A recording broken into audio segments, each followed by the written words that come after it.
programming is brought to you by Local Video Marketing.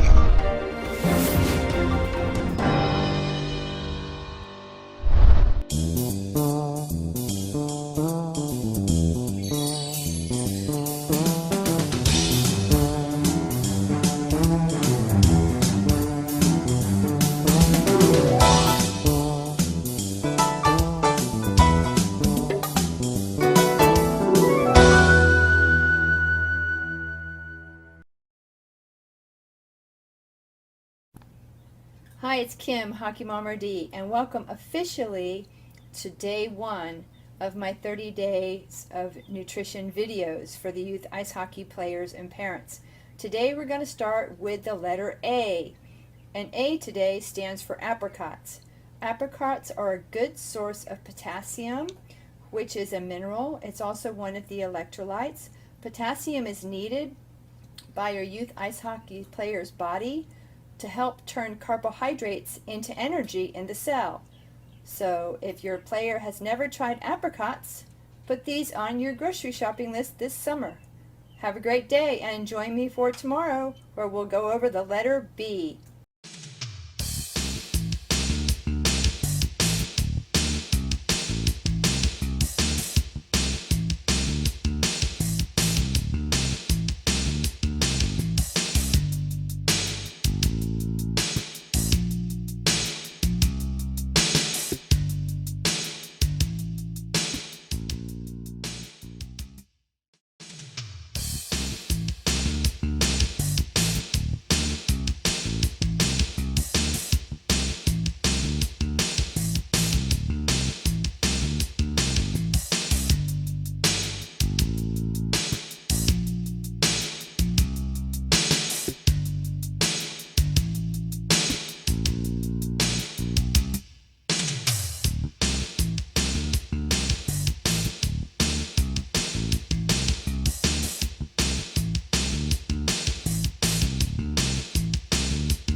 One of my all-time favorite coaches in this game was the late great Roger Nielsen, whom I met countless times. I learned a lot from the guy they called Captain Video, way back when video wasn't even used by most coaches. But the thing I remember best is his saying, "Coaches love drills." Yeah, I come to realize that, and it's a big reason I wanted to create the Hockey Drills Only group. Now, if I can warn fellow coaches about one thing, it's to not just assume that every activity you see elsewhere is going to make a good form of training for your players. I can't tell you how many times I've heard Mike coaches marvel at an elite level team practice and then say to each other they couldn't wait to get home to try that with their kids. Oh man, what a mistake. And oh man, what a waste of ice time. Most likely a cause for much frustration for the kids and their coaches. Nor can I forget a couple of youth coaches from back in my home area of Massachusetts who were always using a version of baseball on their mite practice ice. Doing that for 5 minutes at the end of a practice, only once in a while, might be okay. But just picture how different baseball is from our sport. I mean, do we really want our hockey players standing around for as long as is acceptable in baseball? Nah, I don't think so. As most viewers know, I've borrowed constantly from other sports or from coaches in other sports. However, when it comes to designing hockey drills for my players, I make sure such drills pass certain tests. Yeah, all of my drills have to pass my nature of the game test, or they have to help my players with the challenges they face during real game competition. Please do take that one seriously. Then, whenever I consider designing or adapting drills for my players, I can't help thinking back to my favorite college course, Principles of Motor Learning. The different theories in that course tell us everything we need to know to positively develop an athlete's motor skills, and they certainly suggest the best ways for designing and then running hockey drills. Tops on that list of teaching principles is the theory of positive or negative transfer.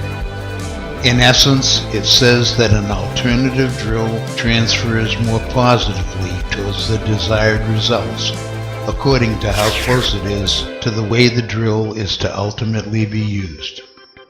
This is a biggie when it comes to borrowing drills or movements from other sports, and it's also a biggie when assessing whether a given off-ice drill is good for a hockey player or not. When it comes to designing a drill, I rely on the whole part method. In effect, this method calls for 1. Studying a so-called whole movement and then breaking it into its component parts. 2. Practicing and perfecting the parts. And then 3. Gradually putting those improved parts back together to form a much more effective whole. I often use as an example the Breakout, which can be broken into numerous component parts, like maybe a goaler and defenseman handling dump-ins, the defenseman's first pass, and forwards moving through effective receiving moves. If you think about it, however, each of the Breakout components I just listed requires its own lead-up skills. I mean, you can't perform many of them without pretty good skating ability. Most rely on an ability to pass and or catch a pass, and most involve some puck handling under pressure. So, you can just imagine how this influences my designing of hockey drills. Now, although hockey folks today hear a lot about the need to create athletes, I've been doing that for about 3 decades, or maybe longer. Consequently, every player who has ever skated for me since about 1979 has learned to skip rope, and most have become really good at it. Our game is hockey though, so my guys have always ultimately become pretty accomplished at jumping rope in their skates on the ice. And wanting to bring that skill even closer to our game, I've had the middle guy in a threesome jump while controlling the stick and eventually even dribbling or passing a puck or ball. My players always got pretty good at tumbling too. Off the ice mostly, but sometimes even on the ice. To make this a great athletic skill, closer to our game however, I added a stick and eventually a ball to consecutive rolls. In other words, my kids would push a ball forward, tumble on a mat, and recover quickly to find their ball, dribble some, and then do the same on the next mat. Talking about using other games in our hockey training, I use many schoolyard activities to help my kids, and I also use them to infuse a little fun into my practices. Picture, for instance, my kids playing dodgeball, both off and on the ice.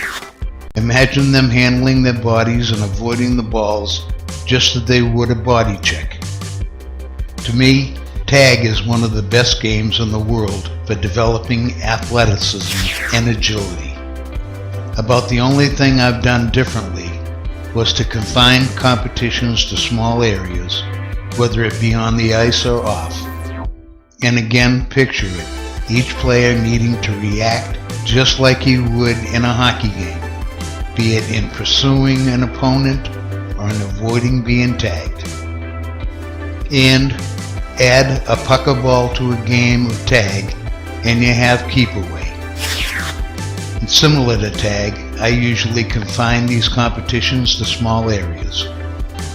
Still, when I've wanted to encourage players to skate to open ice, I'll give keep away pairs space as big as even an entire zone.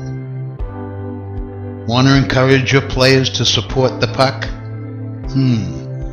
As I went about designing hockey drills for this, I realized that simple games of 2-on-1 do the trick just awesomely. It doesn't take long for players without the puck to realize they have to move to get open, or to put themselves in a good position to be open for a pass. A coach might have to explain this to some players, but the drill format is really simple, easy to run, and super easy to oversee.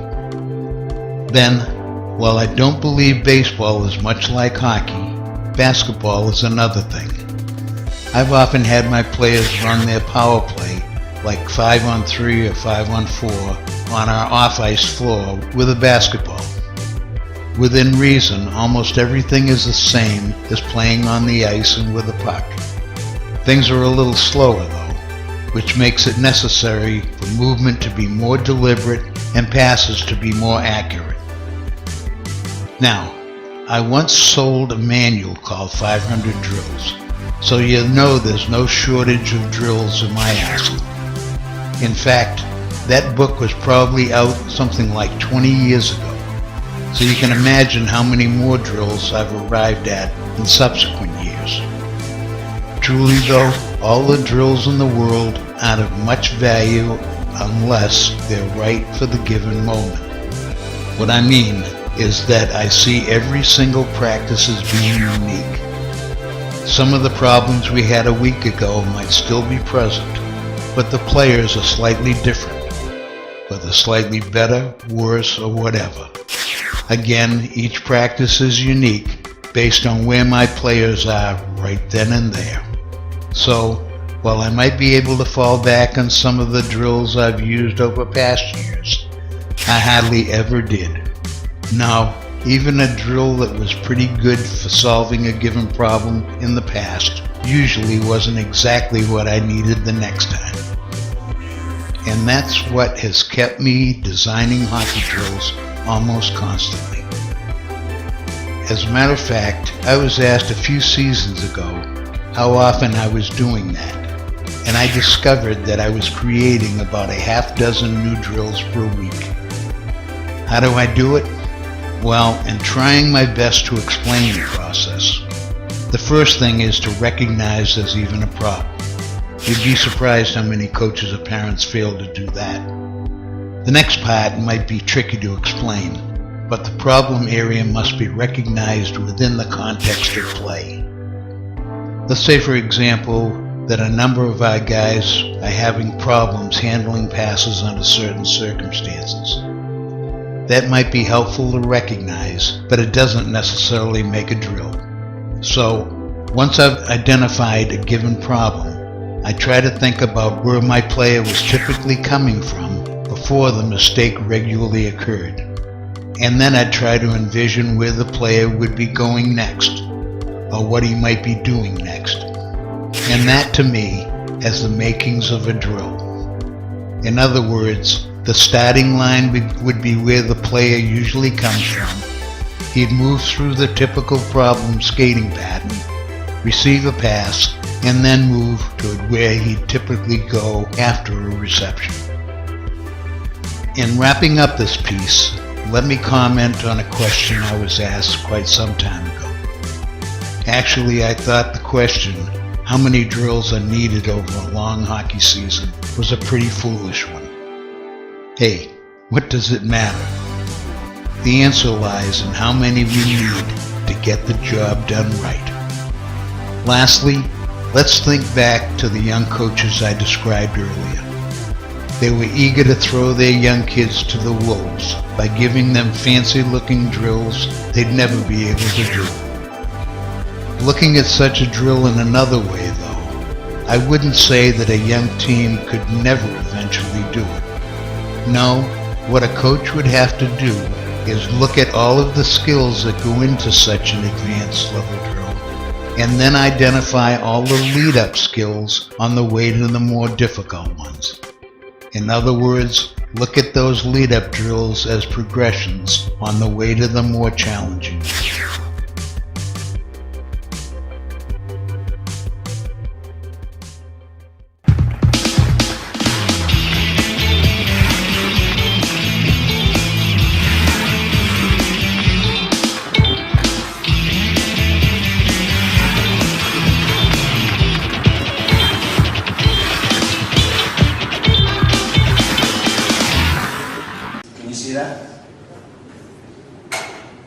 Perfect. All right. That's good maneuver. Thank you. Now, this is literally some of the game footage that we used just to analyze. We had a little bit of difficulty in getting actual NHL game footage. This is back in 1991. And so we had to write to every NHL team. And it was the New York Islanders was the only videotape we could use, because you see that we could see almost 2/3 of the ice. And so we are watching this hockey player right here. This is a hockey player named Pat Lafontaine. Again, remember, this was done several years ago when I was doing my doctoral dissertation. So we analyzed players like Pat Lafontaine, Wayne Gretzky, Mario Lemieux, Mark Recchi, Mark Stevens. And then what we did, we corresponded the high point score with the low point score. So if Gretzky was the highest point scorer in center, we got the lowest point scorer in center, and it was a guy named Steve Casper. Has anyone ever heard of Steve Casper? Probably not. Okay, fine. So we're watching this guy right here, and we want to watch and see what his skating characteristics are. And specifically, does he glide on one foot for an extended period of time? Let's take a look. So we're watching this guy right here. Struggle for puck position, kind of cruise strides, gliding on 2 feet, turning, gliding, couple of high intensity, gliding tight turn, but he's gliding still, gliding a little bit there, a couple of cruise strides, gliding a lot, cruise strides, struggle with puck position, gliding, crossover turns, maybe medium intensity and high intensity, gliding. This is the only bad part about this research, is we lose the guy, but we had a very good correlation and validity. He shows up right here, gliding, crossover turns. Have you seen him on one skate yet? Okay. And then he's right there, and he goes to the bench, gliding. Did anyone see him glide on 1 foot for an extended period of time? Of course you didn't. You did? No. Start. At the beginning? For how long?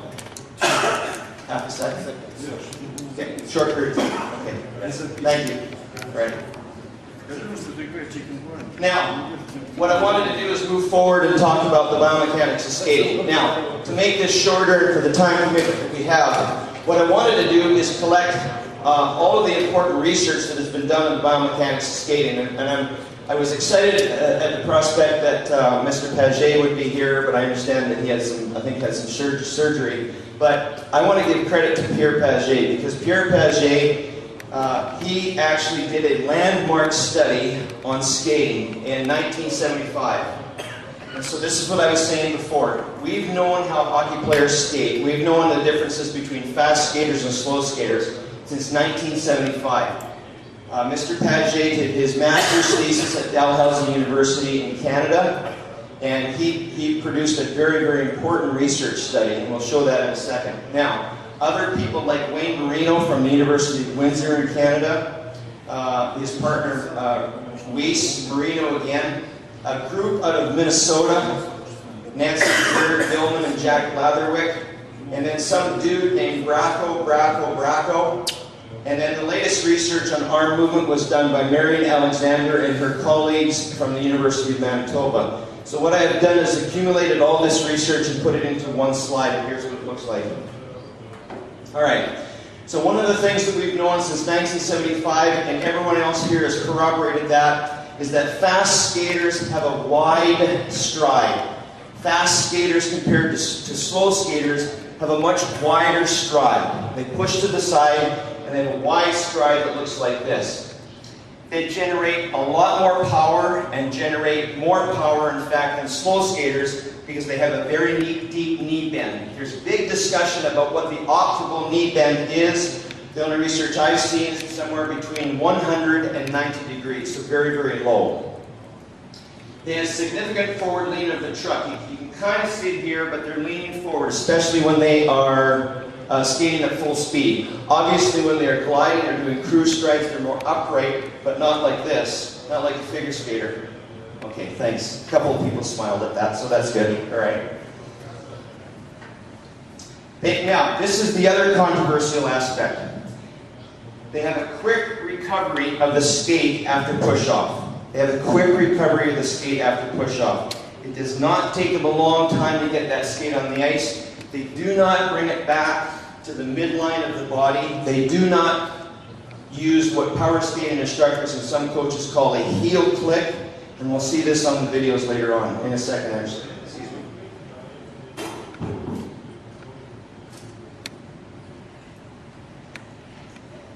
Speed in hockey skating, so hockey speed, the speed is not speed skating, but the speed in hockey skating is dependent upon the number of times the player can push off and create power. So it's stride rate, not stride length. And we'll show that in a sec. Does that make sense when I say that?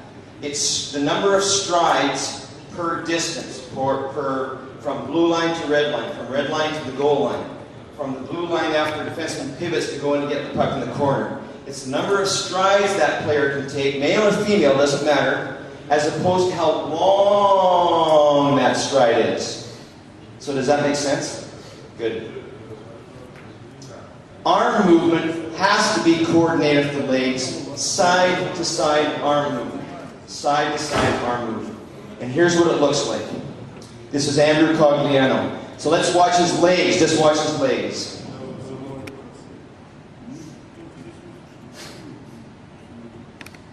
So it's going to go around and he's going to skate backwards really fast, and then we'll watch it in slow motion.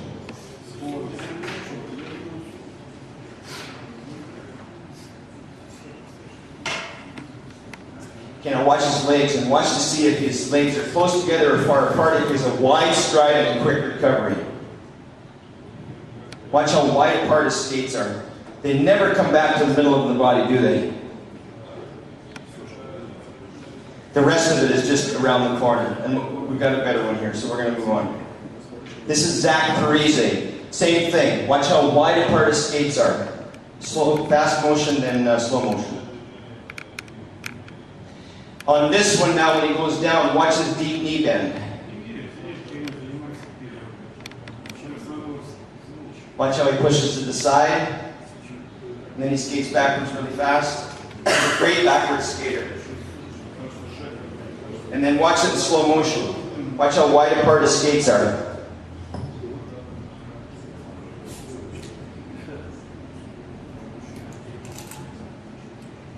And did you notice that he never brought his skate back to the middle of his body?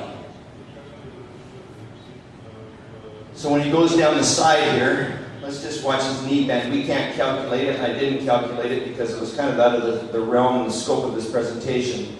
But he's pretty close to 90 degrees, would you agree? 95, maybe 100 degrees. Okay.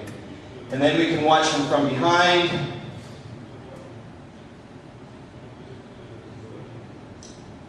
Pushes off to the side, pushes off to the side. His left skate comes in just a little bit. Did you notice that? Okay, yeah.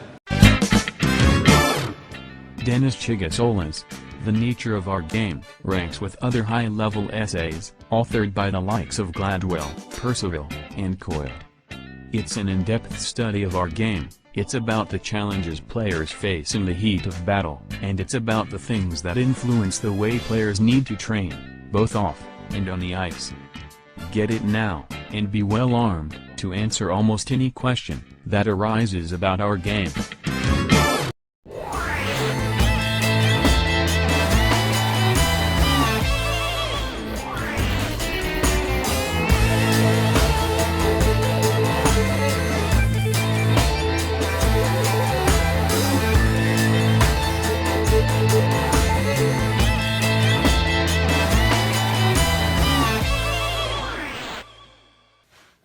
Schmitz, ResistanceBandTraining.com. I want to come from the band gym today because I want to show you 5 different setups you can use to train arms.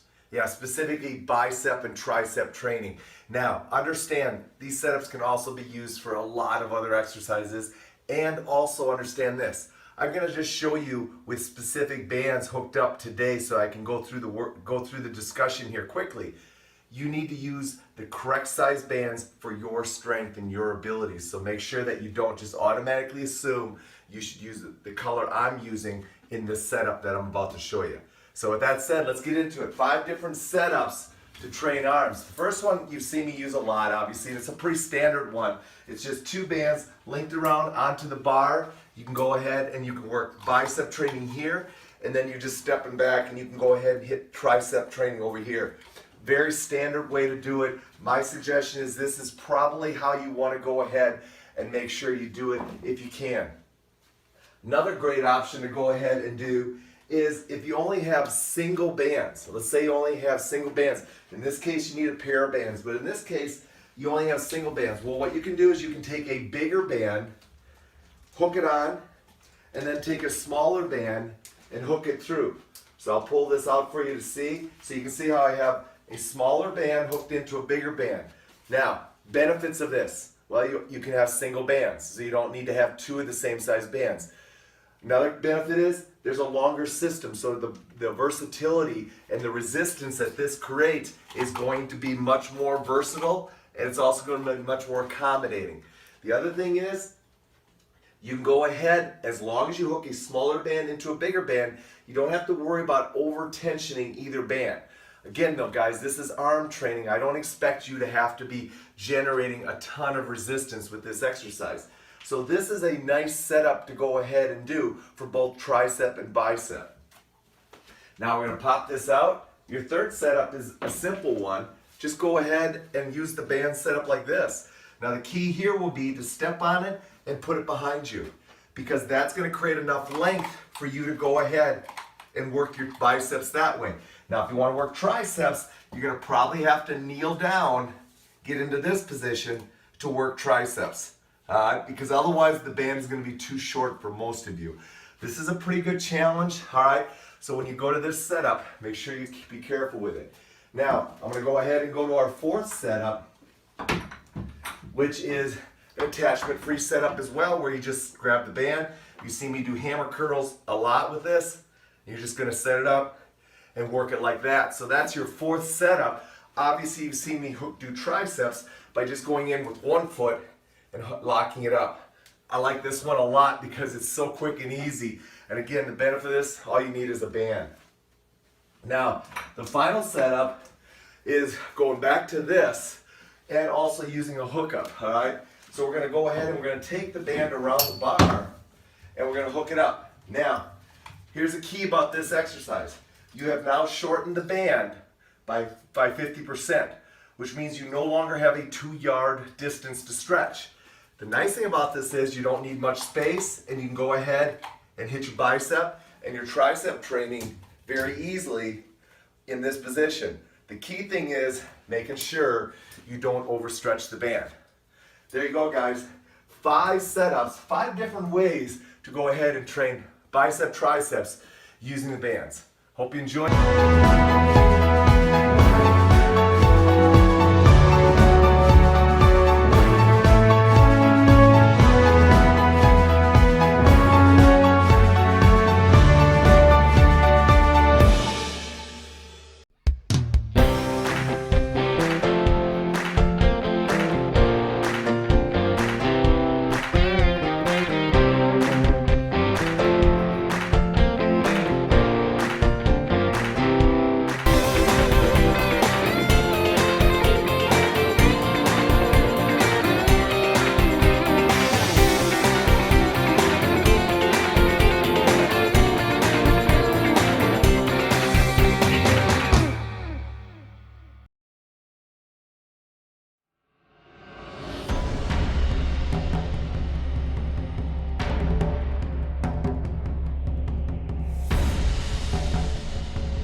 Hello and welcome to Talking Hockey with John and Howie. Bringing you the latest and greatest on what's going on around the NHL. Howie, how you doing? Good. Good. So the NHL trade deadline has come and now passed. So I kind of wanted to talk about that a little bit and see what your thoughts were on what teams did best, what teams did worse, and whatnot. Right off, I'd say probably the top team I thought that probably did best was Tampa Bay acquiring Ryan McDonough and JT Miller from the Rangers. And another good trade, actually, and it was to Vegas. They only lost draft picks, but they picked up Thomas Tatar, which I think is going to help them. Yeah, very, very good. But I don't know if I agree with you that Tampa Bay made out the best, because I think that the Rangers did. When they got rid of Nash, the Nash goes over to Boston. But did you see who they picked up for Nash? I don't recall who it was they picked. Well, they got a first-round pick. They got Ryan Spooner, who I think is... Oh, that's right. They picked up, yeah. I think is just as good as a Nash. Yeah. Matt Bolesky, Ryan Lindgren, and a 7th-round pick for 2019. They made out like a bandit on that one.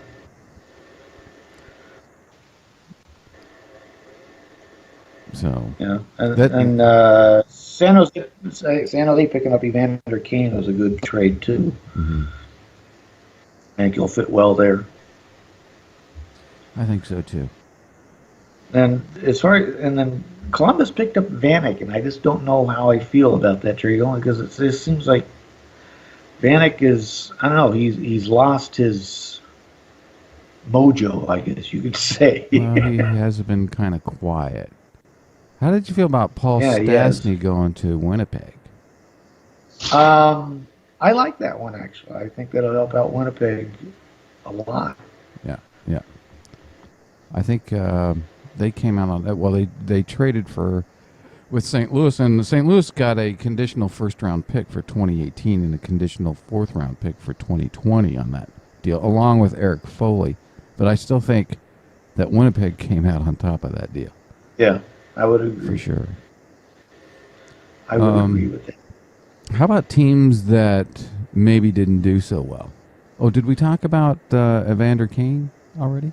Yeah, I mentioned Kane going to San Jose. Okay. How about teams that didn't do so well? Who do you think? Well, right off the bat, I'd say the Kings by getting rid of Kemper, which we discussed last week. Yeah, we did. Yeah. All right. Well, with all that and more, we will be talking about on our podcast at the Puck Drops here. But that'll do it for this week on Talking NHL with John and Howie. We will see you all next time, and we bid you all adieu. Come.